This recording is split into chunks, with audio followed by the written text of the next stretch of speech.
night's feature. The mic stand heater, silhouette of a dark night creature. I land feet first, ground shakes from the reverb. My flow sea surf, riding the beat. Y'all knee jerk, I'm 10 toes deep. From where the trees burst, please. Clowns too short to box like 3 Smurfs stacked, rocking a t-shirt. Stop, breathe first. I reverse and throw shots right back like fuck it, these worse. I'm high fever, iced out. You don't believe him? Like Patrick Ewing on timeout with his knees hurt. The black kings with currencies before Caesar. I rep the tribes of this green earth. Do your research and look around. Look around.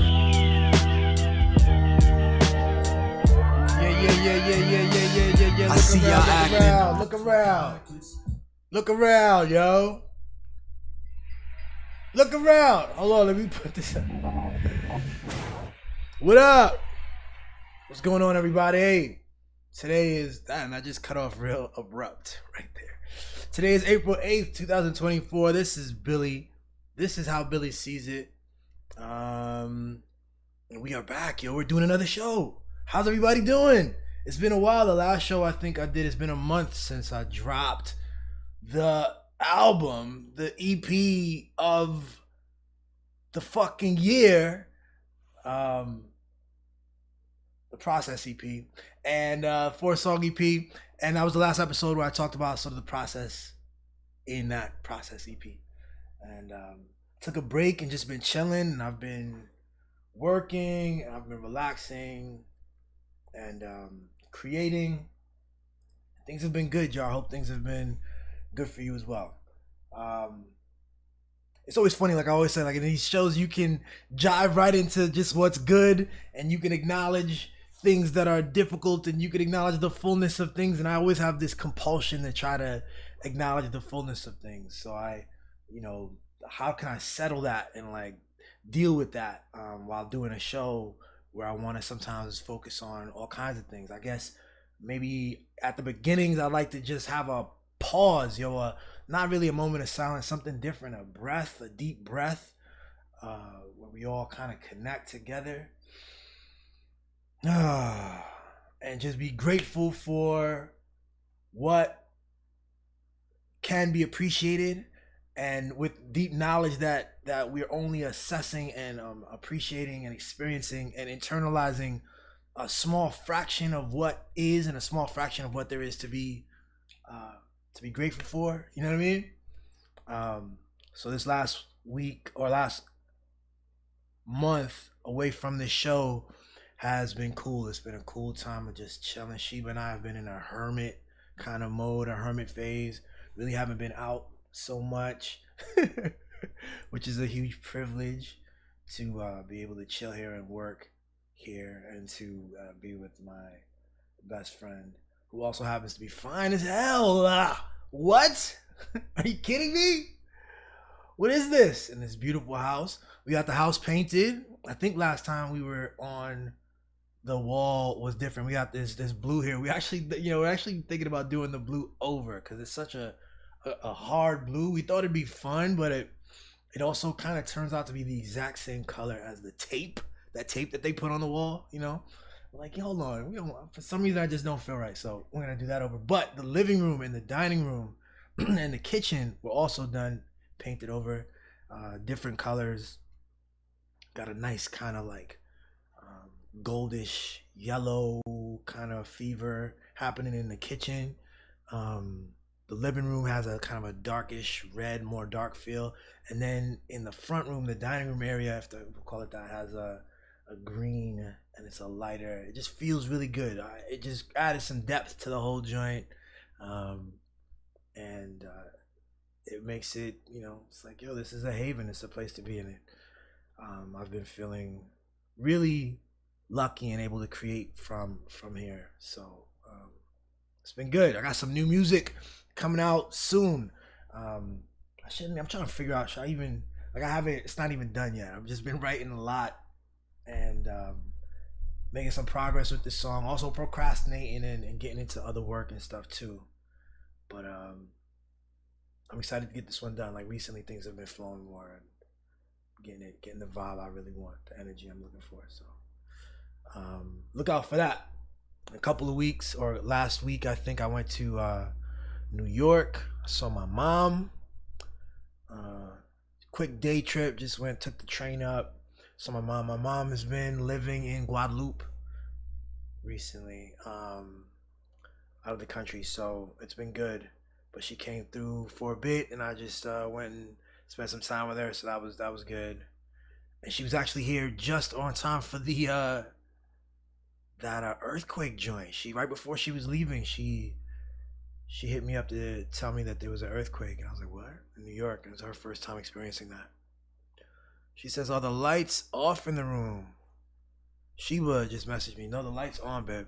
And I got the light on, like the me lights on. Yeah, I got the front lights on too. What's been going on, man? A whole bunch of stuff, huh? Whole bunch of stuff's been going on. Feels like every week is some new crazy shit, some new wild crazy shit. I really like to think, honestly, it's all about how you look at the thing. Really, it truly is, man. And I've been trying to talk about this in my art and in stuff I've written for some time now. I feel like I'm getting a little bit better at identifying it and being able to articulate what I'm saying. But in a lot of ways, some of the stuff is just the unraveling of what was there always, what was always present, yet it was folded in as a normal, and certain things are being unraveled, and certain deeper truths are being presented and made obvious, which undercut the narratives that fed into a certain sense of a normal. And this is what happens, and this is a process that seems to happen, particularly when like you have a blockage in a lot of absurdity. It's been interesting to watch. For instance, I'm talking specifically about the media. For instance, like you can look at the media right now, and some people are saying, "What happened to the media? The media used to get it right." I want Ted Koppel again. And there's something they're pointing to, maybe, but there's also like that perspective, the idea that there was some perfect media before. If you believe that, that is just not reality. That's not what reality is. Media has always been, especially the dominant papers, and then as it evolved into video and TV, it's been a privately owned political weapon that's been used in all kinds of ways, and has like led the entire national discourse in all kinds of ways, in absurd ways that maybe didn't feel absurd to you at the time, because maybe at the time you had a perspective of it as serious. You fed into it in a way that all of the absurdities weren't present. But now the absurdities just keep rolling and rising, and they're more evident. And we also have the contrast against, like, I think social media has allowed people to share direct knowledge and information and truth that like directly contradicts what these other places are saying. And so they have to square with that. And it reads to us. It reads to us as absurdity, like, oh, what's going on? Everything's changed for the worse. It's like, maybe veils are being lifted. Things are being more evident. Maybe it's not for the worse. Maybe it's a tumultuous process that springs forth something different and isn't goofy. Maybe it's less goofy than the previous goofiness. Maybe the problem is our own understanding of it, and through that understanding, if we have an improved understanding of it, we can actually step into it with an improved understanding and make improved choices. So yeah, that's how I'm feeling about that. What else is going on? Kendrick and J. Cole. Dang, I feel like I'm just run through things, some quick stuff, I guess. J. Cole apologized to Kendrick, apparently. Apparently, I don't know the full thing. Somebody can correct me if I'm getting it wrong. Am I right? Kendrick did a subliminal shot that J. Cole interpreted to be at him. J. Cole then, this was months ago. J. Cole then writes a diss track that he published just recently, like in the last week or so. And then while he was out at a concert, he kind of apologized and did a whole apology thing.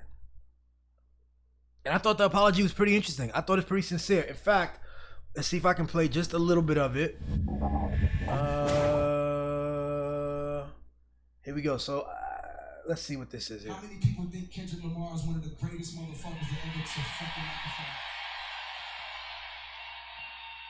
Trigger, y'all love Kendrick Lamar, correct? As do I. So I just want to come up here and be like, publicly be like, bro, that was the lamest, like, goofiest shit. And I say all that to say, it made me feel like 10 years ago when I was moving incorrectly. And I pray that God aligned me back up on my purpose and on my path. You know what I mean? I pray that my nigga really didn't feel no way. And if he did, my nigga, I got my chin out. Take your best shot and take that shit on the chin, boy. Do what you do. You know what I mean? Like, all good. How many people think Kendrick Lamar is one of the greatest motherfuckers that ever... That's to me a legit little heartfelt, more than an apology. It wasn't an apology. It was like, and that's only just a clip. I saw a longer clip where he really talks about the process of when Kendrick put out the verse and the people in his camp, the people in J. Cole's circle were like, yo, we gotta get for blood. You gotta come for blood, yo. Nah, what you gonna do, Cole? You know, hyping him up, getting him like, this is a real thing he needs to handle. He needs to show Kendrick and show the world and come for blood. And it'd be good for hip hop, you know, to rekindle this thing, this battle kind of energy that does have its roots in the beginnings of hip hop, you know. So it's like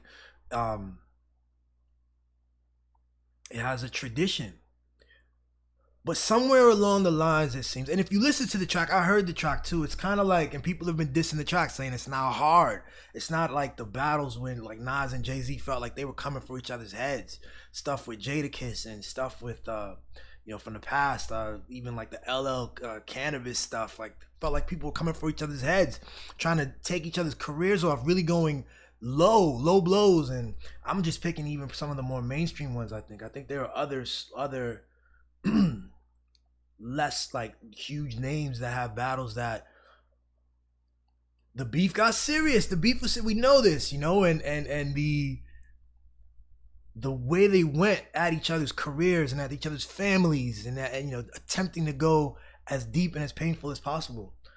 Somewhere in the process, J. Cole didn't have the heart for that, for this performance. That's how I'm seeing it. He's writing, and that's why it was written. It wasn't like that. It wasn't one of those old school ones, you know. He arrived at a place where he wrote something milquetoast in order to do a response, but he also wanted to show his respect for someone that he truly does respect. Okay, that's what he put out. And so when he put that out, it didn't get a good response, and then he does this apology and people are clowning him. There's a whole bunch of stuff. Honestly, it took me a while to find just the raw footage that I just showed you guys, because on top of that is just loads of people clowning J. Cole, a lot of like male hip-hop influencer you know, commentators calling him soft and saying that there's something wrong with that, with what he's done. And I just think that that's a bad take. Like, cats always find a way to get the bad take, you know, like the worst take.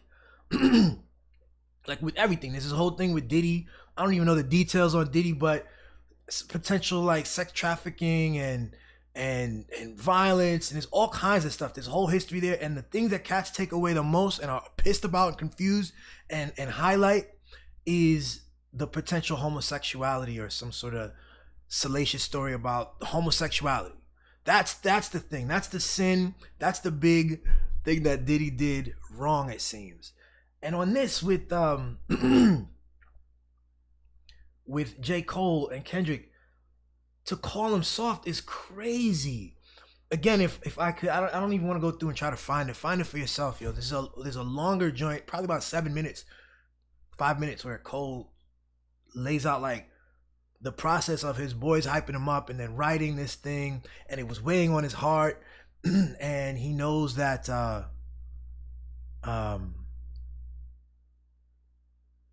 it's just not, this expression isn't exciting to him anymore. This especially this case, because I want to ask this question, like, can anyone name another music genre where the stars destroy each other for sport this way? Can anyone name another industry at all where the stars and the millionaires and the influential people at the forefront of the industry, that this is a thing that they would do, where they destroy each other or perform to hate each other, and to marshal their skills? I mean, these are rappers, these are poets. To marshal their skills of rhyme and articulation, to marshal that in service of destroying another person's career, their ego, their sense of self. And you might say, so what? That's hip hop. That's what it is. I think that the early hip hop battles were what they were, and then things evolve. Like, everything evolves. All of the elements of hip hop have evolved, and the battle hip hop has evolved, and it's evolved like everything else. It evolved with different forces and money plays, and, you know, like smack and you know, the battle genre in general has blown up. Smack made a ton of money, and a lot of rappers are making a ton of money, a lot of battle rappers, which is a difficult skill. This is battle rap, especially the Smack stuff, was like, it's live entertainment, performance, rapping. These guys would have a crazy memory. They're remembering things they're doing. Some of it is improv. It's a very interesting skill set, and it's all to the service of describing new and creative ways to dismember someone, to kill someone, to destroy someone, to talk about their mom, to talk about their daughter, to talk about their son, to emasculate them, to condemn them, to tell them to lower their value. And these guys are good at it, and they're really, really, really good at it. And that's just battle rap. But in the major signed artists, these battles, some of them have this potential to get serious. Some of them have the potential to spill off of wax and become something else. We have that history. We also have, I think, the evolution of you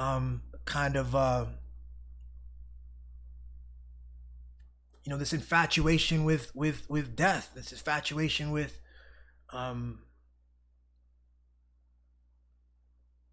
violence in Black communities,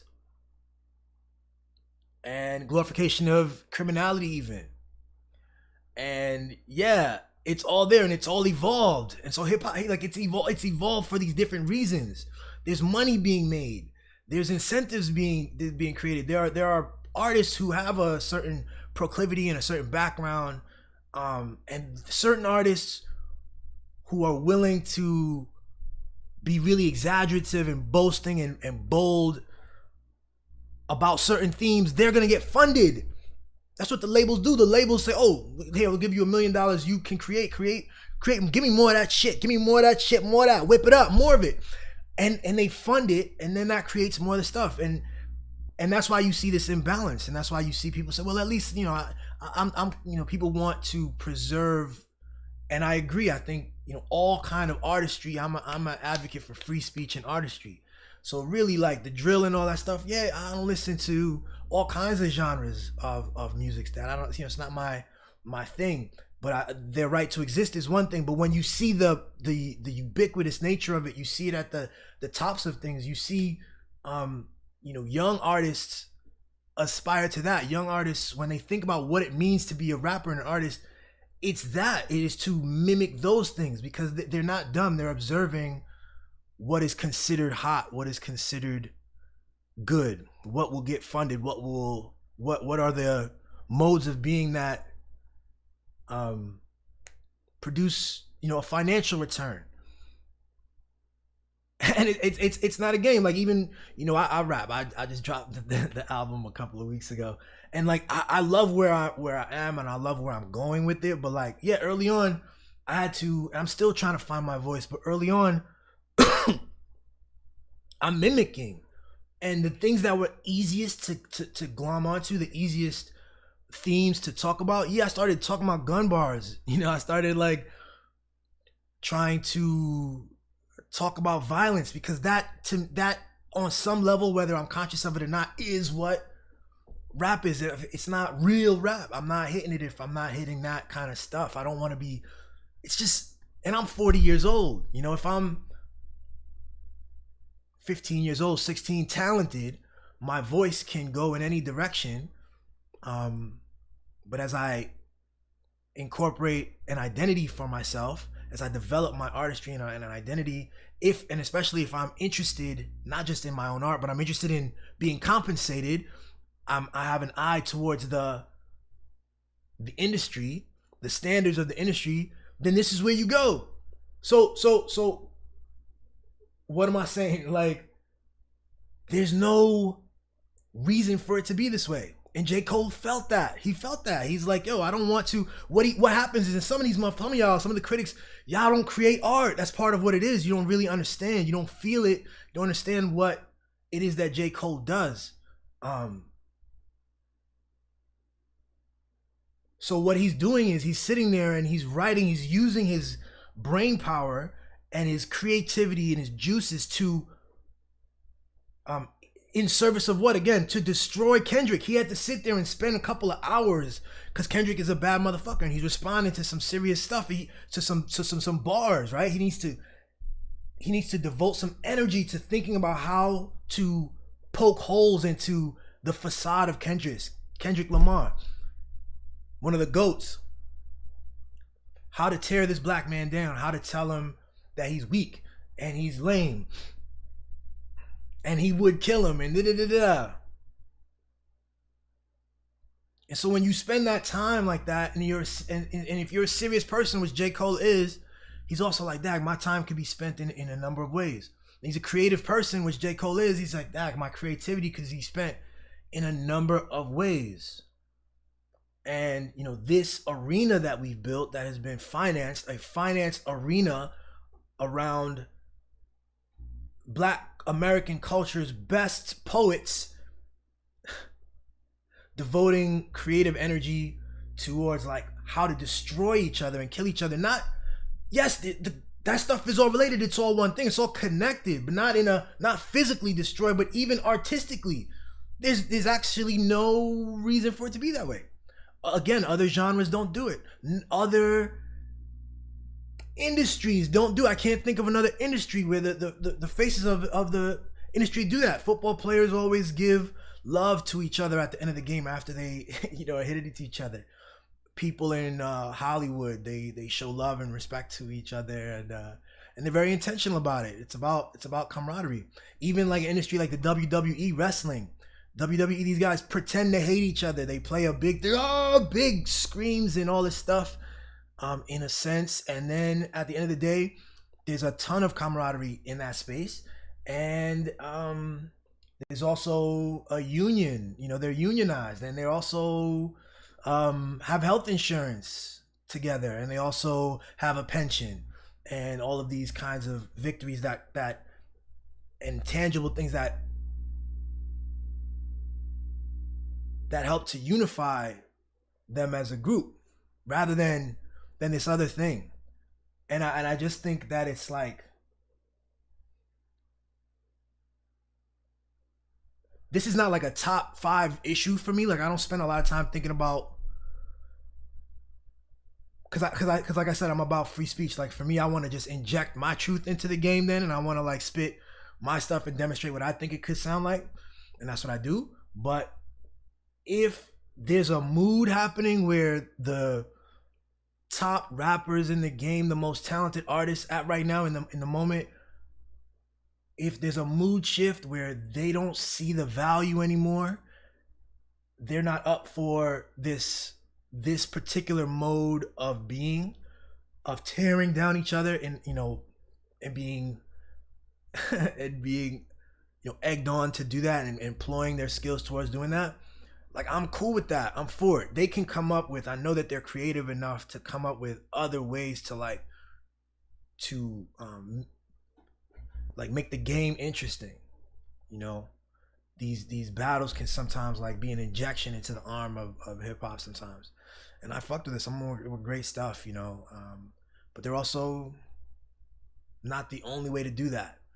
And I think there's an interesting thing to look at about how hip hop is developed, how the corporate end of hip hop, its involvement in hip hop has developed it, and the ways it hasn't developed. Again, as I've stated, for the benefit of these rappers and these young men who end up being multimillionaires and thrusted to major spotlights and have very few other structures around them. You know what I'm saying? So, I mean, on some level that's a lot, but I can't remove that from my lens as I think about what's happening with J. Cole and Kendrick. On some level, it's it's just bars, it's just lyrics, it's just beats on wax, and they should be able to battle, and it should be good, and it's always love. It's not always love. Sometimes it's not love. Sometimes there's this is all connected. This is all connected. And what we have, again, it's not my top 5 thing that people need to do, but if J. Cole is telling us that this is what he's seeing, I'm with that. Because things evolve, and powerful people help things evolve. And I think that's what he's probably doing, whether he's intentional about it or unintentional about it.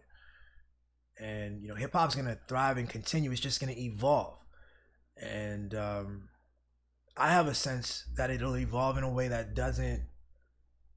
For me, it's it'll evolve in all kinds of ways that outside of my understanding or capability to predict. But I think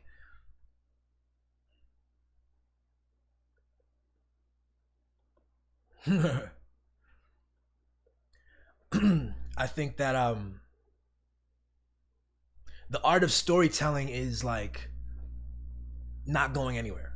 That's the one thing. So there might be all kinds of offshoots, and we call it mumble, or we call it this hip hop that's much more beat and dance oriented. There's hip hop that's all kinds of storytelling will always be around, and those things are valuable. I think what we see when we see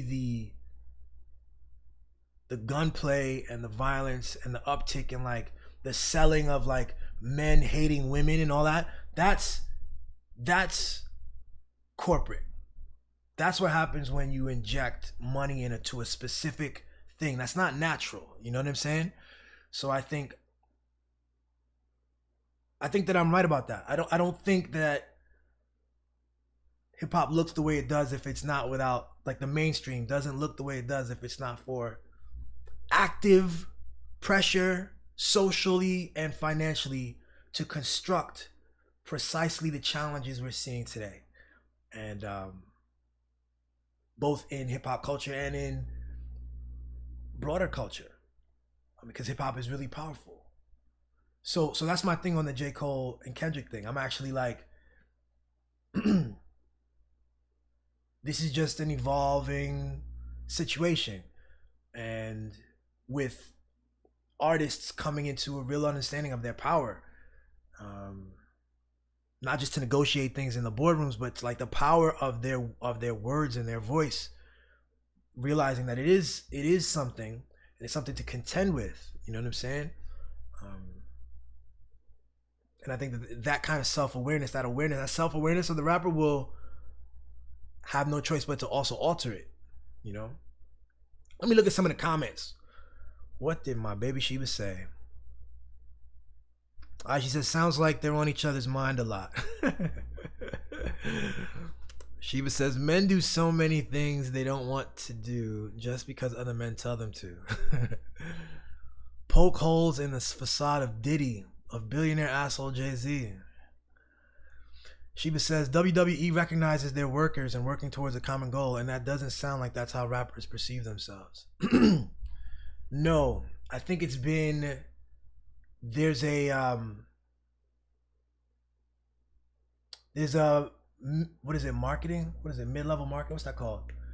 There's a pyramid scheme sense to it. Real talk.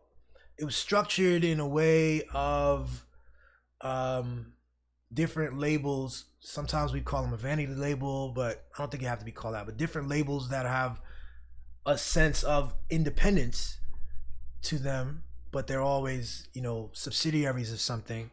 And with that independence, the facade of an independence, comes some independence as well. Rather than to look at it as an employee situation, which then classifies things differently and then puts you in a category where we're talking about benefits.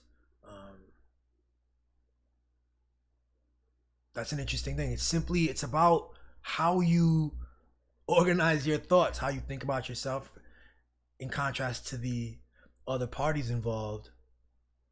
And then the structure is the way things are structured, and things are structured for the benefit of the powerful people, the people who are paying attention. I think it's also very clever to always have a wellspring of young, poor, black, talented people who are excited at the opportunity to be able to sign their names on this thing and have the backing of this major industry to sign on this contract. And so, we even have a word like 360 contracts. They have a term for deals that are shitty and fuck the artist over.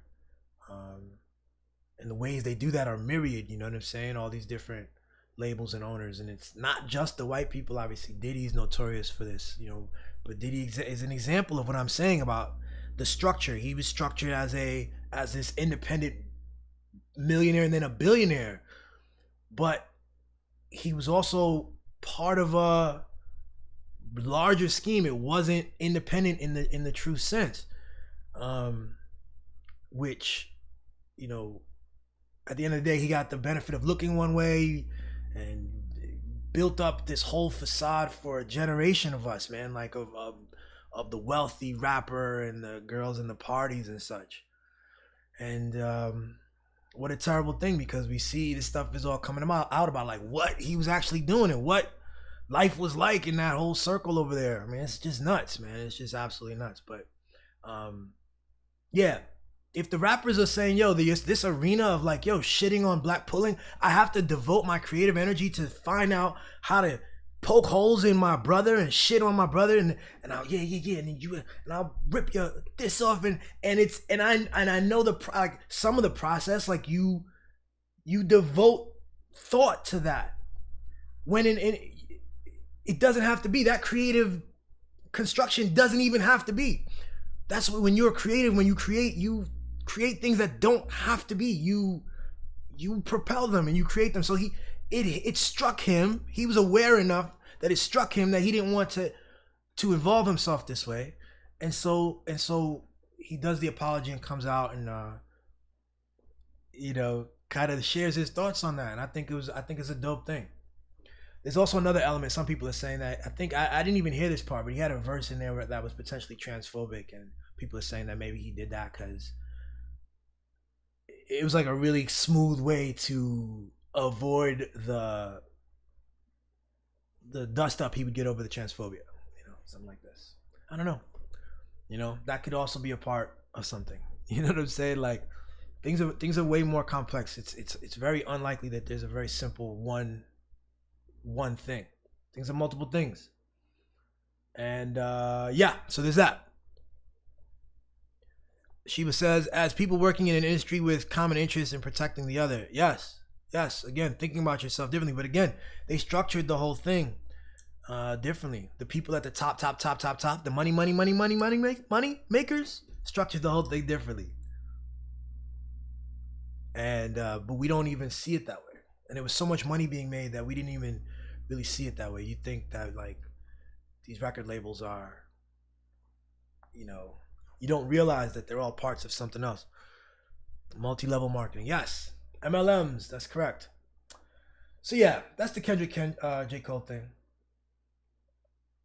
Dag, it's 8:46 already. Wow. I guess the one last thing, like Israel Palestine. What a crazy fucking place we are now. I think it is becoming mainstream and clear and irrefutable what is going on. The genocide over there. So just prepare for that. You have a lot of discourse around what to do now that it's not a morally correct thing to do to kill tens of thousands of people. People are going to be defining who's wrong and how, and it's going to be all a weird process. I just want to point out that people have been right about this for a long time. People have been talking about Israel Palestine for a long time. There's other issues. There's domestic issues. There's things that are going to come up in the U.S. as well, that a certain group of people that we call the left often, they were right. They were talking about this. The left has been asking people to look at Israel Palestine, to look at Palestine, to look at what the Netanyahu government has become, and to take seriously this problem, because this is a problem that has major global implications. The left has been doing this. I just want to point out that this is why I don't talk a lot about the left and the right. You're not going to hear me do left and right a lot, okay? And I'm going to, as I continue to speak, I'm going to try to avoid being hamstrung by this kind of rhetoric, left and right, right? Here's what I think is happening, right? There are people who are looking at the world. I want to look at the world. If I'm a journalist in particular, my job is to look at the world, find the best words to articulate the world, and then share that with others. So there's people who are looking at the world, and then there are losers, clowns, and people who are paid by big corporations to come up with stuff to inject problems, to inject themselves so that they can turn a profit for things, right? And they go, well, how everyone's looking at the thing. How can I inject my nonsense, my narrative, my garbage in order to make my profit and to create problems? How can I inject myself? And someone a long time ago realized, a very intelligent, creative person with an awareness about linguistics and about psychology, said, if we take the reality that people are looking at and we call it left, let's just call it left, right? So now we're talking about left. We're not talking about reality anymore. We're talking about left. Let's start calling it left. Take reality, call it left. Now, the natural contrast to left is right. It's natural. It's not. So instead of talking about reality versus bunk nonsense that's been paid and it's garbage, it's left versus right. And now you're having a legitimate debate. These two sides become normalized and become equals when they should be, when one of these things don't even belong at all in our conversations, in our journalism. All right. So I just want to posit that. I want people to think about that. Okay. And we're going to explore that a bit further. That this ability to kind of like an NFT or a kind of a currency, this symbol, there's a reality, and then you subvert it and box it into something called left, so that then you can weave in your bullshit in a box called right, which now, because we're talking left and right instead of reality, we're talking left and right. Instead of complex truth, we're talking left and right. Instead of narratives and complex social arrangements and structures, we're talking left and right. Now, this construction of right becomes an equal and gets to live on equal footing with left, which was actually reality. You see? Very important. I think we need to work that out. All right? I'm just going to posit that, and we need to work that out. And we're going to finish with some Sheba's conversation here. She says, and look, people saying he tried to avoid being criticized for being transphobic, all to be criticized by other black men for apologizing for wrongdoing. Let me read that again. Look, people saying he tried to avoid being criticized for being transphobic, all to be criticized by other. Yes, exactly. Exactly. it doesn't matter. You know, they wanted him to perform. I feel like it's kind of like when who was that gymnast, the black gymnast who backed out of either the Olympics or some major competition in order to, like, her mind wasn't, you know, she wasn't feeling great. They went at her. And I think it's interesting how black women often lead this. But in you know, there is a connection to the self. There's a connection to the self which prioritizes the self differently than the priorities of your boss and and the systems and the things we're in. So like men, like look, Tom Brady won 7 Super Bowls or 6 or 7 Super Bowls and then came back for more seasons, and then he win another one in Miami, and then he's like, to me it's like, you did it. You went to a different team. People were like, is it Bill Belichick or is it Tom Brady? Tom Brady goes to a different team and continues his success, wins another Super Bowl, finish. He's like, I'm coming back for another season. It's like committed to, like, despite whatever's going on, like whatever's going on in his head is you know, but to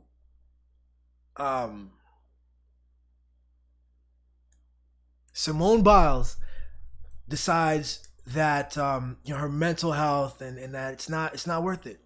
You know, another medal, it's not worth it. And everybody's going, no! They're pissed at her.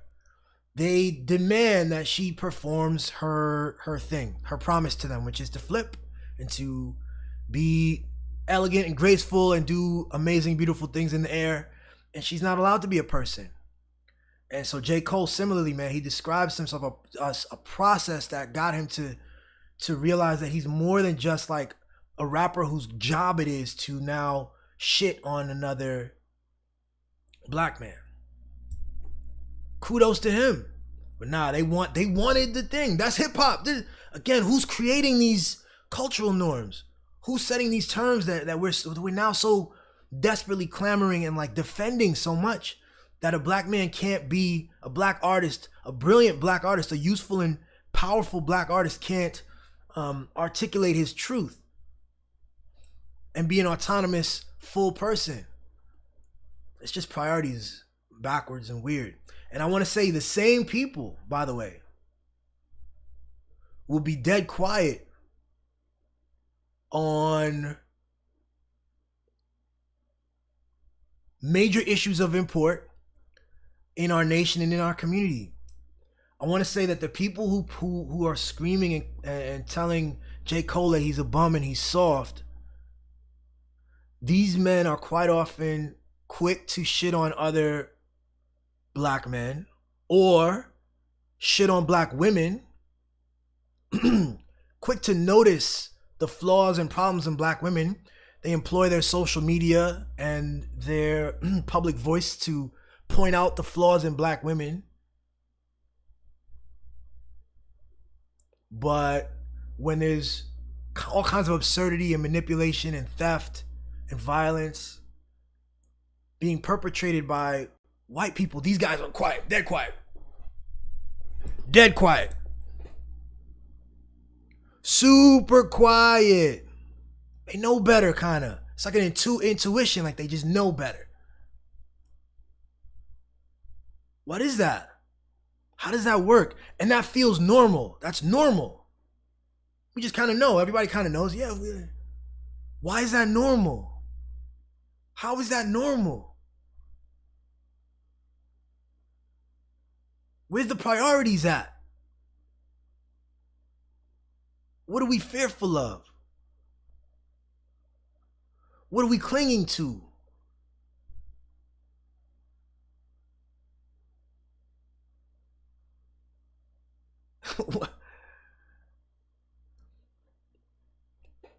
You know, to me, yeah.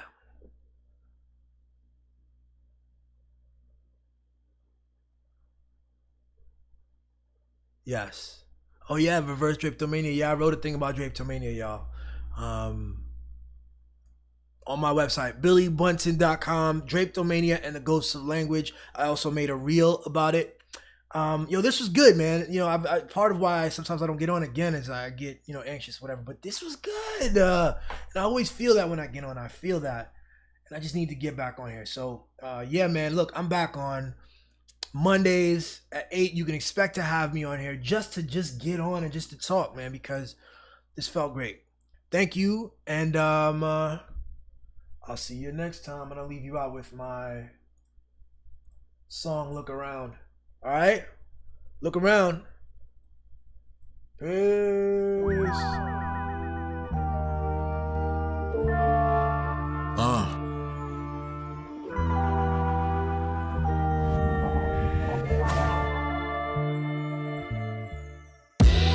Tonight's feature, the mic stand heater, silhouette of a dark night creature. I land feet first, ground shakes from the reverb. My flow sea surf, riding the beat. Y'all knee jerk, I'm 10 toes deep.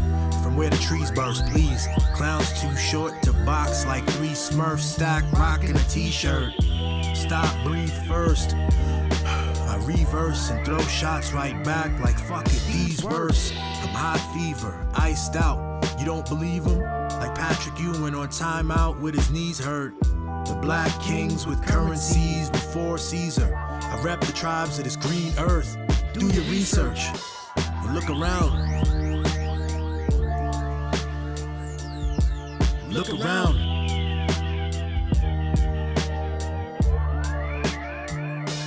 I see y'all acting, talking backwards. The fact is, you don't know what a fact is. A lot of y'all fuckers is out of practice. I'm tapped in, my quotes real, long lasting. Your quotes, closed casket with an asterisk. A lot of fake makeup, tapes and patches, beards and mustaches, multiple masking kits. Only the truth won't burn.